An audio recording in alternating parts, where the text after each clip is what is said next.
அனைவருக்கும் வணக்கம். AMD positive அன்புள்ளங்கள் அனைவரையும் இந்த புதிய வீடியோவில் சந்திப்பதில் பெருமகிழ்ச்சி அடைகிறேன். இந்த வீடியோவோட தலைப்பு சமநிலை சாபமே.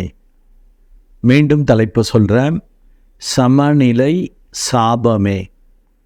சமநிலை தான் ரொம்ப நல்லது அப்படி இப்படின்னு பல இதை சொல்லிகிட்டு இருக்கிறப்ப இந்த ஏஎம்டி பாசிட்டிவில் சமநிலை சாபமே அப்படிங்கிற ஏன் அப்படின்னா, தங்களுடைய இயலாமையை அறியாமையை அதை சமநிலைன்னு நினச்சிக்கிட்டு ஒன்றும் செய்யாமல் இருக்கிறது ஒரு சாபமாக போகும். இப்போ சமநிலைன்னா என்ன? நல்லதை கெட்டதை அப்படியே சமநிலையில் பார்த்துக்கிறது. அதற்கு பெரிய ரெஸ்பான்ஸ், பெரிய முக்கியத்துவம், பெரிய அளவுக்கு கூத்தாடுறது, பெரிய அளவுக்கு சோர்ந்து போவது அப்படி இருக்கக்கூடாது. அது சமநிலை அப்படிம்பாங்க. பெரிய ஞானிகள், ரிஷிகள், முனிகள் எல்லோரும் இந்த சமநிலையை தான் பெருசாக பேசுவாங்க.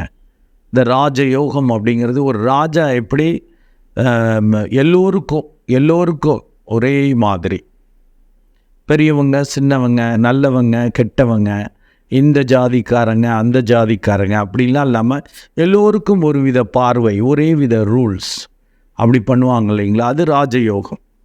ஸோ அந்த ராஜயோகத்தில் இருக்கிறப்ப எல்லாத்தையும் அது ஒரு சமநிலையில் பார்க்கக்கூடிய தன்மை நம்மளுக்கு வரும்.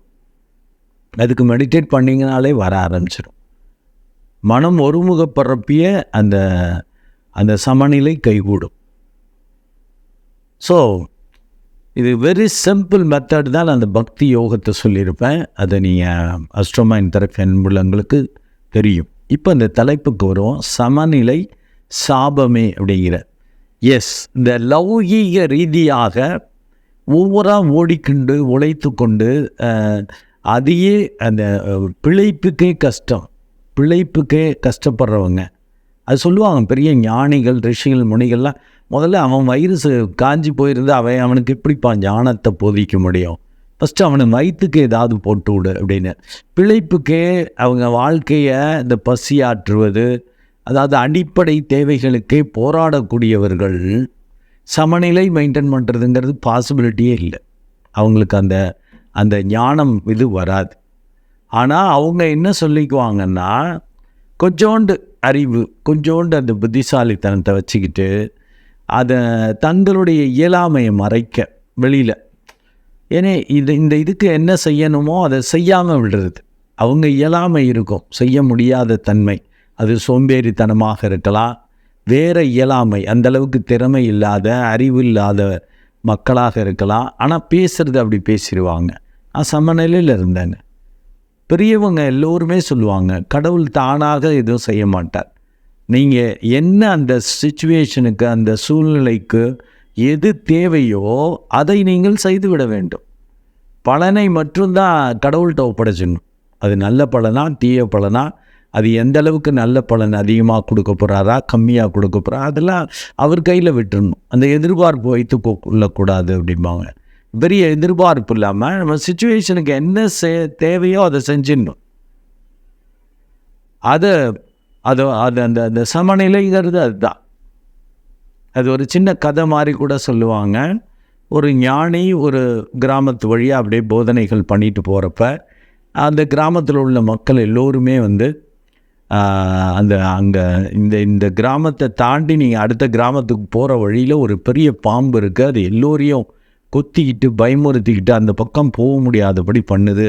சாமி, நீங்கள் ஏதாவது நல்லது பண்ணுங்க, அந்த பாம்புகிட்டேருந்து எங்களை கொஞ்சம் காப்பாற்றுங்க அப்படின்னு அவங்க சொல்கிறப்ப நான் சொல்கிறேன், நான் அது இன்னுமே அந்த பாம்பு எதுவும் செய்யாது உங்களை, நீங்கள் போகலாம் அந்த பக்கம், நான் சொல்லிட்டு போயிடுறேன் அப்படின்னு சொல்லி அவர் ஞானி இவங்களுக்கு ஆறுதல் சொல்லிவிட்டு நேராக அந்த பாம்பு பார்க்குறப்ப பாம்பு அப்படி சீறிக்கிட்டு இவரை, அந்த ரிஷியை முனியை அப்படி கொத்த வரந்துச்சியான்.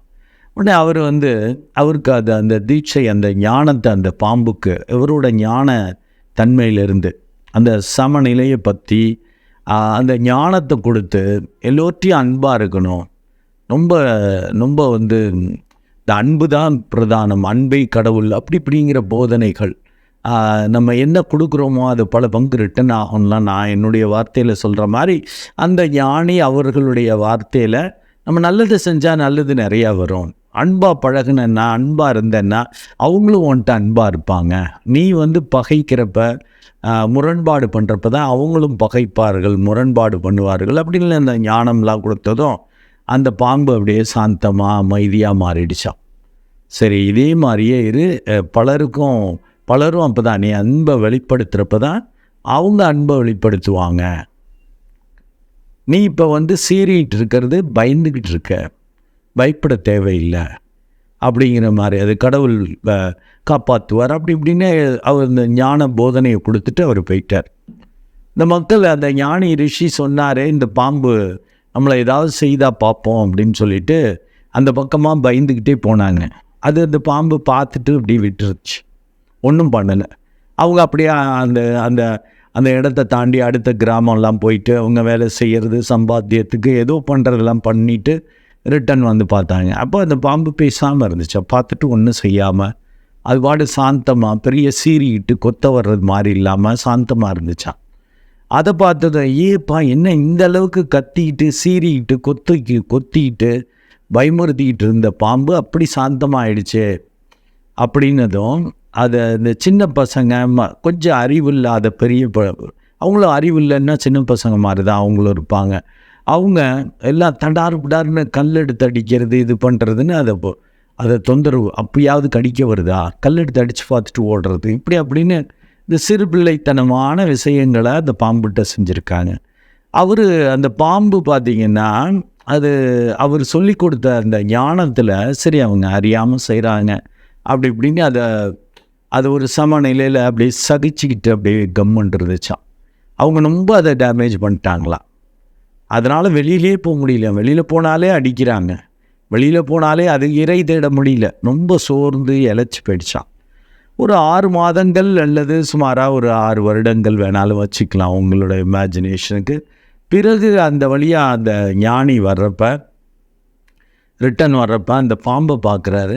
என்னது, ஏன் இப்படி இழைச்சி போயிட்ட, முன்னாடி அவ்வளோ பாந்தமாக அவ்வளோ ஸ்ட்ராங்காக இருந்த, அப்படி சீறிக்கிட்டு இருந்த, எல்லாம் நீங்கள் தான் காரணம், அப்படி சமநிலையில் இருங்க, ஒரு அன்பு தான் கடவுள் அது இதுன்னு அந்த சாந்தமாக அமைதியாக இருங்கன்னு சொன்னீங்க.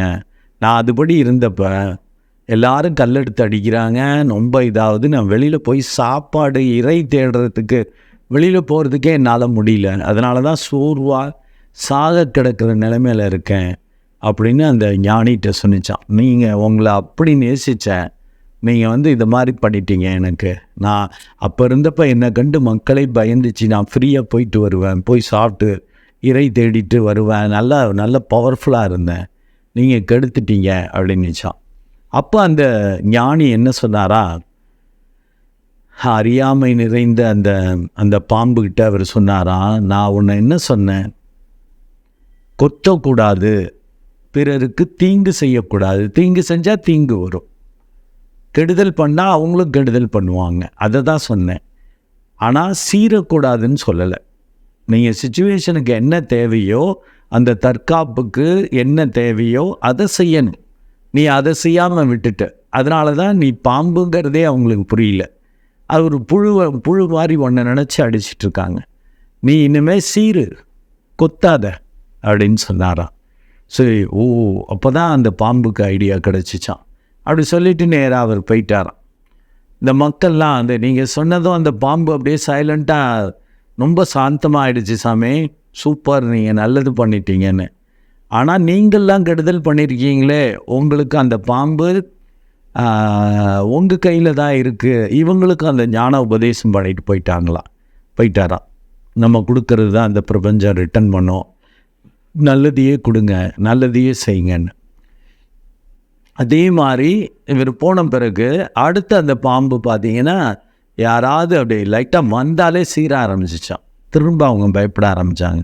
கொத்தலை, சைலண்ட்டாக அப்படியே சீறிட்டு, என்னடா முன்னாடி சைலண்ட்டாக இருந்துச்சு இப்போ சீருதே அப்படின்னு சொல்லிவிட்டு அட்ஜஸ்ட் பண்ணுறப்ப அவங்க மக்கள் அப்போ தான் விழிப்புணர்வு வருது.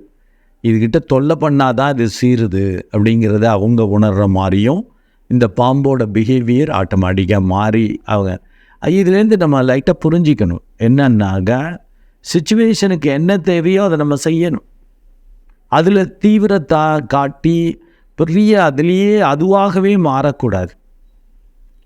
உள்ளுக்குள்ளே சமநிலையை கடைபிடிக்கணும் அப்படிங்கிற தன்மை மெடிடேட் பண்ணால் அது வந்துடும்.